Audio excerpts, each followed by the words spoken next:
যে সদাচরণ ইবাদতের জগতে সবচেয়ে ভারী নেকির ইবাদত। ভালো চাল চলনে নেকি হয়, ভালো চাল চলন হলো ইবাদত।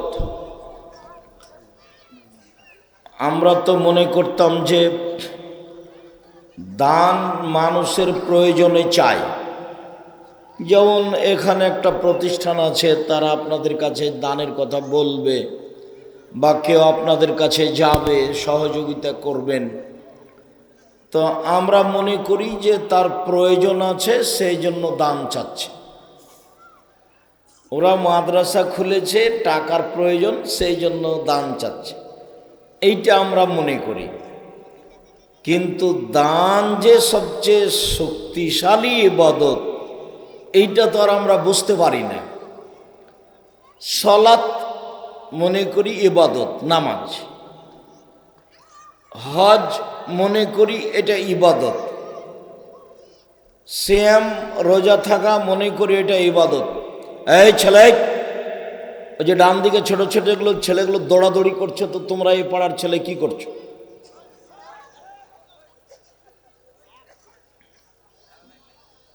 তোমরা একটু খেয়াল করো, যারা এ পাড়ার ছেলে তারা এইদিকে ওদিকে দাঁড়িয়ে থাকো, পরিবেশ কন্ট্রোল করার চেষ্টা করো। তো দান হলো এমন একটা ইবাদত যে সালাত আদায় করে জান্নাত পাওয়া যায়, জান্নাত কিনা যায় না।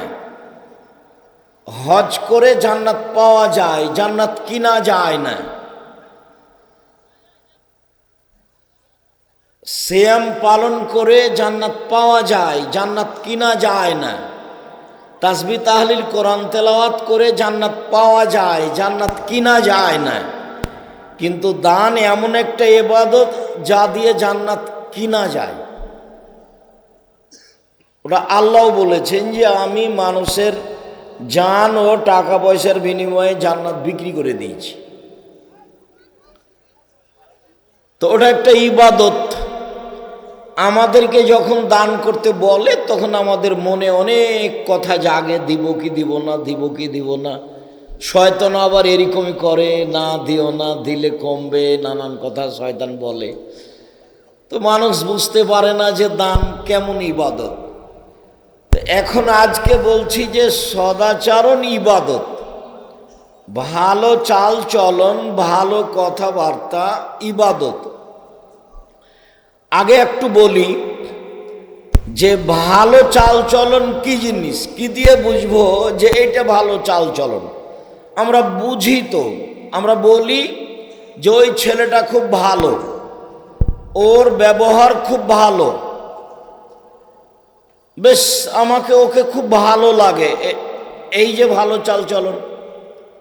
আমরা বলা বলি করি ওই ছেলেটা খুব খারাপ, ওর মুখের ভাষা খারাপ, ওকে আমার দেখতে ইচ্ছা করে না।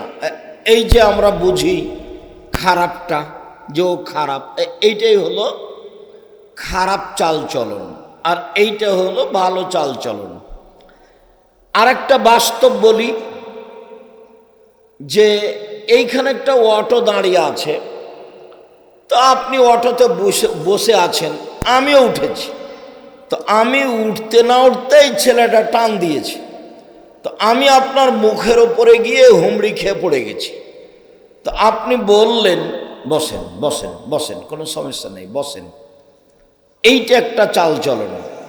অথবা আপনি বললেন চোখ নাই, দেখে উঠতে পারেন না, কপালে চোখ নাই, হিসাব করে উঠেন না, এইটা একটা চাল চলন। বলেন তো কোনটা ভালো? আগেরটা। তাহলে আমরা ভালো চাল চলন বুঝি, এইটাই হলো সদাচরণ, এইটাই হলো ভালো চাল চলন। এইটা বিচারের মাঠে নেকির পাল্লায় সবচেয়ে ভারী নেকির ইবাদত। আগে আমি একটা হাদিস পেশ করি, তারপরে আমরা সময়ের গতিতে ধারাবাহিকভাবে কোরআন এবং হাদিস পেশ করব ইনশাআল্লাহ। আবু দারদা রাদিয়াল্লাহু তাআলা আনহু বলেন, রাসূল সাল্লাল্লাহু আলাইহি ওয়াসাল্লাম বলেছেন, ইন্না আফকালা শাইইন ইদাউ ফি মিজানিল মুমিন ইয়াউমাল কিয়ামা খুলুকুন হাসান। বিচারের মাঠে মোমেন পুরুষ নারীর দাঁড়ি পাল্লায় সবচেয়ে যেটা ভারী নেকি রাখা হবে সেইটা হলো ভালো চাল চলনের নেকি। আবার বলি, আমরা একাধিক দিন অবগত হয়েছি যে সালাত এমন একটা ইবাদত যার উপরে নির্ভর করে অন্যান্য ইবাদত। তার মানে সালাত কবুল হলে বাকি ইবাদত কবুল হবে, আর যদি সালাত কবুল না হয় তাহলে বাকি ইবাদত কবুল হবে না।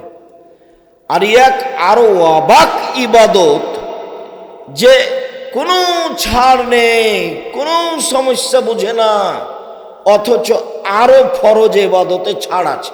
কেমন? হজ। হজ এবছর করতে চাচ্ছি, আচ্ছা ঠিক এবছর করলাম না, সামনে বছর করব, এই যে ছাড়, কোনো সমস্যা নেই, করেন। জাকাত, আচ্ছা জাকাত এবছর 2 মাস আগে দিয়ে দিব, দেন। আচ্ছা 10 দিন পরে দিব, আচ্ছা দেন, তাহলেই হবে, এই যে ছাড় আছে। সেম রোজা, আমি অসুস্থ, রমজান মাসে রোজা এখন রাখলাম না, পরে রাখবো, হ্যাঁ রাখেন, এ দেখেন ছাড় আছে। কিন্তু সালাত এমন একটা ইবাদত দিয়ে ছাড় বলে কোনো জিনিস নাই। ওযু, পিছনে কথা হচ্ছে মনে হয় যে, জি আপনারা যারা আশেপাশে আছেন, সামনে আছেন, এখন মোবাইল চলবে না। মা মারা গেছে এই কথাও যদি শোনা যায়, আপাতত মাটির কথা হবে না, আলোচনা শেষ হবে তখন। যারা দোকানপাটে বসে আছেন, আজকেই জিলাপি কিনতে হবে, আপনি নিজেকে মানুষ মনে করছেন না গরু ছাগল মনে করছেন? আজকে আপনার হাট বাজার কেন? আপনি কি গ্রাম বাজার মেরে খেয়েছেন? আজকেই দোকানে বসে চা খেতে হবে, আজকে মিষ্টি খেতে হবে, মানে অভ্যাস, খাসলত, স্বভাব মানুষের নিচে নামতে নামতে নামতে একবারে গরু ছাগল কুকুর শ্রীগাল পশু প্রাণীর মতো হয়ে গেছে। ঘন্টার ঘন্টা দোকানে বসে থাকছে, ল্যাংটা মেয়ে নাচছে, ঘন্টার ঘন্টা বসে থাকছে। একটু সরমবোধও করে না, একটু ইতস্তবোধও করে না, একটু খারাপও লাগে না। অথচ একরাহুল কালামা বাদ আল ইশা, একরাহুল নামা কাবলা আল ইশা, আল্লাহর নবী এশার সলাতের পরে কথা বলা ঘৃণা করতেন, এশার সলাতের পূর্বে ঘুমিয়ে যাওয়া ঘৃণা করতেন, এশার সলাতের পরে পড়ালেখা ছাড়া কেউ কোথাও গল্প করতে পাবে না, কথা বলতে পাবে না। জীবনে 4টা কাজ জরুরি মনে রাখবেন: 1 5 ওয়াক্ত সলাত, 2 হালাল রুজি, 3 কোরআন তেলাওয়াত, 4 আড্ডা পিটা চিরজীবনের জন্য হারাম। দোকানে বসে আধা ঘন্টা 1 ঘন্টা বসে থাকা একবারে নেককারজনক, নোংরা, ইতর শ্রেণীর মানুষের কাজ। যারা 3rd মানুষ, যার বুদ্ধি বিবেক কাজ করে না, তাদের এটা কাজ। আর দোকানে টিভি আছে, নগ্ন মেয়ে নাচছে, এই টিভিতে যত পয়সা ইনকাম হয়েছে সব হারাম। ওই টাকা দিয়ে চাউল কিনে ভাত খেয়ে ইবাদত কবুল হবে না। দোকানের ওই উপার্জন দিয়ে চাউল কিনে ভাত খেয়ে ইবাদত কবুল হবে না। আর ওখানে আপনি বসে থাকেন ঘন্টার ঘন্টা, কেমনে চলে এটা? নিজেকে মানুষ মনে করবেন, পশু প্রাণী মনে করেন কেন? গরু ছাগল মনে করবেন কেন? সম্মানিত দিনী ভাই বোন, বলছিলাম সালাত এমন একটা ইবাদত যাতে ছাড় নেই। অজু করে সালাত আদায় করতে হয়, তো পানি নেই, তায়াম্মুম করে সালাত আদায় করেন। বলে মাটি নেই, তো অজু ছাড়া তায়াম্মুম ছাড়াই সালাত আদায় করেন। কেবলার দিকে মুখ করে সালাত আদায় করতে হয়, তো কেবলা বোঝা যায় না, এমনিতেই সালাত আদায় করেন। দাঁড়িয়ে সালাত আদায় করতে হয়, তো দাঁড়িয়ে থাকা যায় না, বসে থেকে করেন। বসে থাকা যায় না, তো শুয়ে থেকে করেন। পরিষ্কার কাপড় পরে সালাত আদায় করতে হবে, পরিষ্কার কাপড় নেই, যেই কাপড়ে পেশাব পায়খানা হাইজের রক্ত লেগে আছে সেটাতেই পড়েন। কারণবশত কোনো কাপড়ই নেই, তো উলঙ্গ অবস্থাতেই পড়েন। এই দেখেন সালাত কেমন জিনিস। এতক্ষণ পর্যন্ত ছাড় বুঝতে পারলেন, ছাড় বলে কোনো জিনিস নাই। অবাক ইবাদত, একেবারেই ভিন্ন ধরনের ইবাদত। ও যদি থাকে বাকি ইবাদত আছে, ও যদি না থাকে তাহলে বাকি ইবাদত বাতিল। এর পরেও সলাতের নেকি যত ভারী, ভালো চাল চলনের নেকি তার চেয়ে হাজারো গুণ বেশি ভারী। কি দিয়ে বুঝায় আপনাকে আমি ভালো চাল চলন কি জিনিস? আপনি অপেক্ষা করেন, এক খেয়ালে চেয়ে থাকবেন, আমি আপনাকে ভালো চাল চলনের উপরে বেশ কিছু হাদিস শোনাবো। তাতে আপনার কাছে স্পষ্ট হয়ে যাবে যে জিন্দেগিতে আর কখনো মানুষকে অপমান করা, খাটো করা, গালি দেওয়া, নিন্দা করা, দলীয় দাপট দেখানো, জেল হাজতে দেওয়া, মারা, খুন করা আর কোনো দিন আপনার ভিতরে সাপ জাগবে না, যদি আপনি মানুষ হন। আর যদি আপনি হায়ানা, পশু প্রাণী, গরু ছাগলের মতো হন, তাহলে কিছু কথা নেই। বুঝেও বোঝে না ওরা, অন্তর আছে বুঝে না, দেখেও দেখে না ওরা, চক্ষু আছে দেখে না, শোনেও শোনে না ওরা, কান আছে শোনে না। উলাইকা কাল আনাম, তারা পশু প্রাণীর মতো, তারা গরু ছাগলের মতো, তারা কুকুর শ্রীগলের মতো, বালহুমাজাল, বরং তার চেয়ে খারাপ। মানুষ কুকুর শ্রীগলের চেয়ে খারাপ। মাটির মানুষ, বাস মাটির মতো হয়ে থাকবেন, হালাল উপার্জন করবেন, প্রতিশোধ নেই, জীবনে প্রতিশোধ নিতে হবে না, প্রতিবাদ নেই, মামলা নেই, শুধু ছাড়।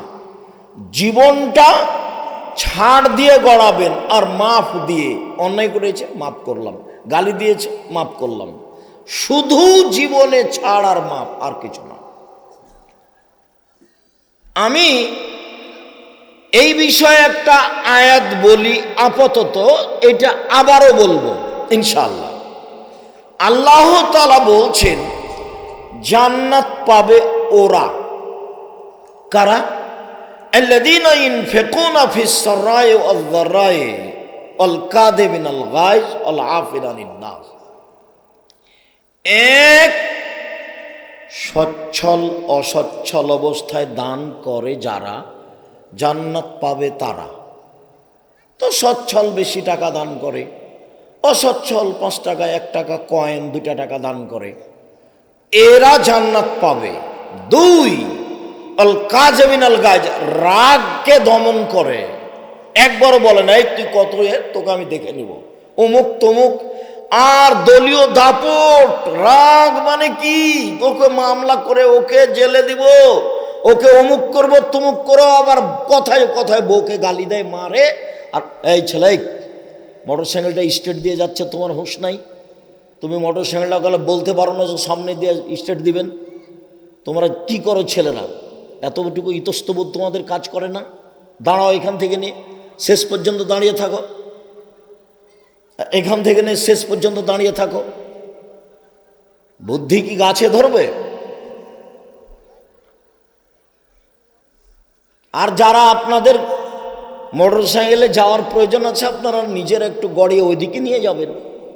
আমি এখানে কথা বলছি, আপনি সাইকেলে ওইভাবে পাশ দিয়ে মোটর সাইকেল নিয়ে চলে যাচ্ছেন, আপনার ভিতরে একটু ইতস্তবোধ কাজ করে না? মানে বিদ্যা তো নেই, বুদ্ধিও কেন নেই? বুদ্ধিও তো একটু থাকা উচিত। সম্মানিত দিনী ভাই বোন, বলছিলাম 2, রাগকে দমন করতে পারে যারা, জান্নাত পাবে তারা। এটা হলো ভালো চাল চলন। রাগ দিয়ে কাজ নেয় না যারা, দলীয় দাপট দেখায় না যারা, ক্ষমতা দেখায় না যারা, জোর করে জমি দখল করে না যারা, মানুষকে অপমান করে না যারা, মানুষকে খাটো করে না যারা, এরা জান্নাতে যাবে। এটার নাম সদাচরণ। 3, অল আফিনানিন নাস, মানুষকে মাফ করে। আচ্ছা ভুল করেছে, আচ্ছা গালি দিয়েছে, আচ্ছা আমার ছেলেকে মেরেছে, আচ্ছা ঠিক আছে একটা অন্যায় করেছে, মাফ করে দিলাম। মাফ করে যারা জান্নাত যাবে তারা। ভালো চাল চলনের সবচেয়ে বড় দিক, অসহায় মানুষের পাশে দাঁড়াতে হবে। 10 টাকা 5 টাকা হাত পেতে চাচ্ছে দিয়ে দিতে হবে। এটা হলো ভালো চাল চলনের সবচেয়ে বড় দিক। ভিক্ষুক ভিক্ষে চেয়েছে আর আপনি খালি বলছেন মাফ করো, মাফ করো। 10 টাকা 5 টাকা সাথে নিয়ে থাকবেন সব সময়। 1000 টাকা 500 টাকা নোট আছে, ফকির সামনে এসেছে, দিতেও পারেন না, তখন আর কি বলবেন? মাফ করো। বাড়ি থেকে বেরিয়ে হবেন খুচরা টাকা নিয়ে, যাতে করে 5 টাকা 10 টাকা 20 টাকা দিলে অন্তত মাপ চাওয়া লাগবে না। তার 1 নাম্বার ভালো চালচলন হলো অসহায় মানুষের সাথে থাকা। এরপরে আবার কথা আসবে বুখারী মুসলিমের হাদিস, ইনশাআল্লাহ তখন দেখাবো। 2, রাগ দমন করা। বউকে মারা হবে না, বউকে গালি দেওয়া হবে না, ভাইয়ের সাথে গন্ডগোল করা হবে না। এই ছেলে, তোমার বাপের সাথে তোমার চাচার গন্ডগোল আছে, গন্ডগোল কিন্তু তোমার বড় চাচার কারণেই ঘটেছে। তোমার বাপ ছোট, তোমার বাপকেই সকাল হতে হতে তোমার বাপের হাত ধরে ক্ষমা নিতে হবে, নিতেই হবে, তোমার বাপ বাধ্য। এর নাম সদাচার। তোমার বাপকেই ক্ষমা নিতে হবে। ঘটনা কিন্তু তোমার চাচার কারণে ঘটেছে। 2 জাত, তোমার মা ছোট আর তোমার চাচি বড়।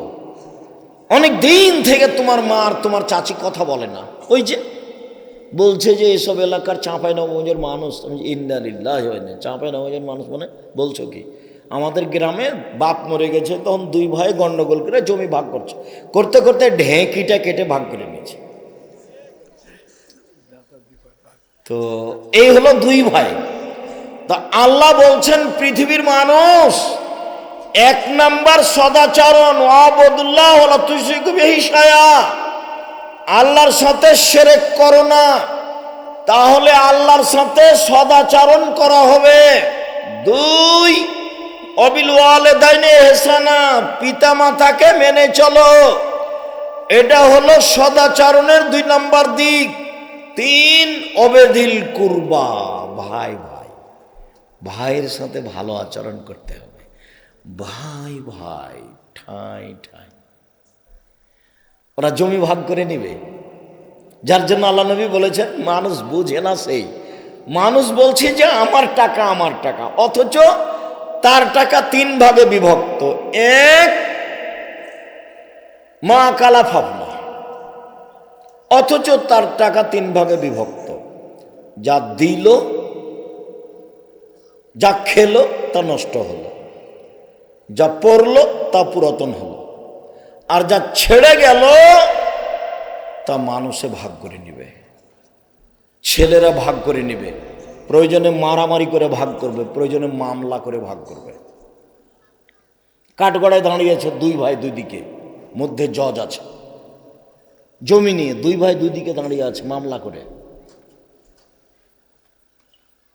স্বামী স্ত্রী 2 দিকে দাঁড়িয়ে আছে কাঠগড়ায়, মধ্যে জজ আছে। সদাচরণ। শুনুন, আজকের পরে যারা আমার সামনে আছেন, সময়ের গতিতে যারা বক্তব্য অবগত হবেন, তাদের নিকটে আমার জরুরি কয়েকটি অনুরোধ আছে যে জীবনে কোনোদিন কারো প্রতিশোধ নেবেন না। প্রতিশোধ নেই, ওই পাতা একবারে ছিঁড়ে দিবেন। মোবাইলে মানুষ আমাকে গালি দেয়, একবারে মা বোন থেকে গালি শুরু করে, তখন কথা যখন শেষ করে তখন আবার আমি রিং দিয়ে বলি, ভাইজান আপনার মনে হয় গালি শেষ হয়নি, টাকা মনে হয় শেষ হয়ে গেছে, তো যদি আরো কিছু গালি থাকে তো আপনি দিয়ে নেন, এই যে আমি রিং দিলাম। আর আমাকে জীবনে কে কি বললো এইটা আমি দেখি না, ও পিছনে আমার দেখা নিষেধ। ফেসবুক আর ইউটিউব যেটা তো হোক না, একটা ধুয়ে ছেড়ে দিলে আমি তার নাম নিনে, ওটা আমার বিবেচনার প্রয়োজন নেই। গ্রামে আমি কোনোদিন প্রতিশোধ নিতে যাইনি, মানুষের কাছে কোনোদিন প্রতিশোধ নিনি, প্রয়োজন নাই। আপনিও আজ থেকে কোনোদিন প্রতিশোধ নেবেন না, ছাড়, শুধু ছাড়। আচ্ছা ঠিক আছে, আচ্ছা ঠিক আছে, আচ্ছা ঠিক আছে, যা হয়ে যায়। হ্যাঁ কেরে, এই কথার মুখ দিয়ে বের করতে হবে না কোনোদিন। বয়স একদিন ছিল 40, তারপরে দেখলাম 60, তারপরে আর নেই। ক্ষমতা দেখিয়ে বাঁচতে চাইছেন না। ফেরাউন ডুবে গেছে 1500 বছর পর হলেও, আর আপনাদের নেত্রীর বয়স ছিল মাত্র 45 মিনিট। আপনাদের নেত্রী 45 মিনিটের মধ্যে তাকে দেশ ছেড়ে দিতে হবে। তার নাম জুলুম, তার নাম জুলুম, তার নাম দাপট, তার নাম ক্ষমতা, তার নাম যা ইচ্ছা তাই করা। সাবধান, ক্ষমতা থাকলেই কাজ করবেন না, আর দলীয় দল করবেনই না। দল শব্দটা যেমন বহুদিন বলেছি, চাঁপাইনবাবগঞ্জ সাপাহারের নওগাঁ জেলাতে বলেছি যে বিবাহতে একটা কাজ বলে যে থোবড়া, থোবড়া, বিবাহের আগে যে খিট্টি রান্না করে থোবড়া, থোবড়া শব্দটা এমনভাবে ভুলে যেতে হবে যে থোবড়া শব্দের মুখের উপরে পেশাব করে দিতে হবে। 20 বছর পরে কেউ যদি থোবড়া শব্দ বলে তো আরো 5 জন বলে থোবড়া কি জিনিস গো, সেটা কি, এইটা যেন বলে, এমন ভাবে ভুলে যেতে হবে। ঠিক তেমনি বিবাহের ডুলি বিবি, ডুলি বিবি শব্দ এমন ভাবে ভুলে যেতে হবে যে 25-30 বছর পরে মানুষ যেন বলে যে ডুলি বিবি কি জিনিস, কেউ যেন বুঝতে না পারে, এমন ভাবে ভুলে যেতে হবে। দল করা ভুলে যেতে হবে, দল সংগঠন, দল করা, সংগঠন করা এমন ভাবে ভুলে যেতে হবে যে একবারে জীবনে যেন মুখে না আসে। চাঁপাইনবাবগঞ্জের ভাষাতে দল করলে আপনি এক শ্রেণীর মানুষকে খারাপ বাসবেন তো বাসবেন, আপনার বাপকে খারাপ বাসতে হবে, নইলে আপনার দলই টিকবে না। দল মানেই ভঙ্গুর, দল মানে একজন আর একজনের বিরুদ্ধে। দল সংগঠন একজন আরেকজনকে গ্রহণ করে না। একজন মৌলানাকে বলছি, মৌলানা সাহেব আসেন, জামিয়া সালাফিয়া সম্মেলনে আসেন, তো হাসছে, আসেন না, হাসছে, যে আমাকে ডাকেন, আপনাকে ডাকা লাগবে না, মুচি দিয়ে ডাকিয়েন, আমি চলে যাব, আসেন, হাসছে। তখন বলছে আপনার বাপও যেতে পারবে না, আমি বলছি আপনার বাপও পারবে না। তার মানে এইটাকে আমি খুব ভালোভাবে চিনি, খুব ভালোভাবে জানি। আমার 88 আগস্টের 20 তারিখ রোজ বুধবার বিকাল 3টে থেকে শিক্ষক আমি। 88 আগস্টের 20 তারিখ রোজ বুধবার বিকাল 3টে থেকে আমি শিক্ষক, আর 90 সাল থেকে আমি মাঠে আছি। কাজেই আপনার অবস্থা আমি খুব ভালোভাবে চিনি, খুব ভালো করে জানি। সম্মানিত দিনী ভাই বোন, মনে রাখা ভালো হবে